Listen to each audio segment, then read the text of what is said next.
The next thing we'll do is install a plugin called Starter Templates. This will give us access to tons of free professional website templates that are really easy to customize. To manage your plugins, go to the left and click on Plugins.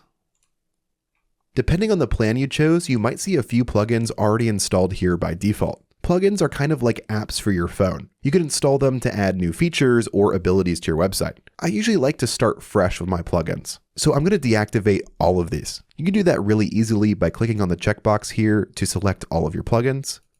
Click into Bulk Actions and click on Deactivate. Then just click on Apply. Now that's going to deactivate all of the plugins that were automatically installed for you. Now let's add a new plugin. Go back to the left here and click on Add Plugin. Then go to the top right and search for Starter Templates.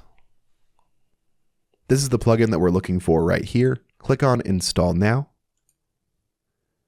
And then click on Activate.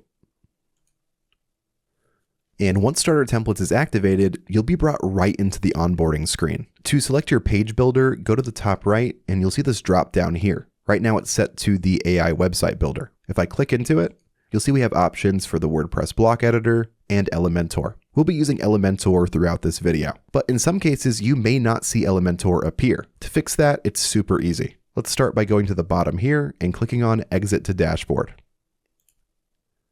Then go back to the left and click on Settings. Scroll all the way down to the bottom of the page, and you'll see this option here. Sometimes by default, this will be ticked on, and this will disable Elementor from showing up within Starter Templates. Make sure that this is unchecked, and click on Save Changes. Now let's go back to Starter Templates. We can get back there by going to Plugins, scrolling down the page, and under Starter Templates, click on Get Started.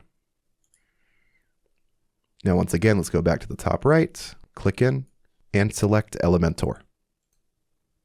And now we have a gallery of different templates to choose from.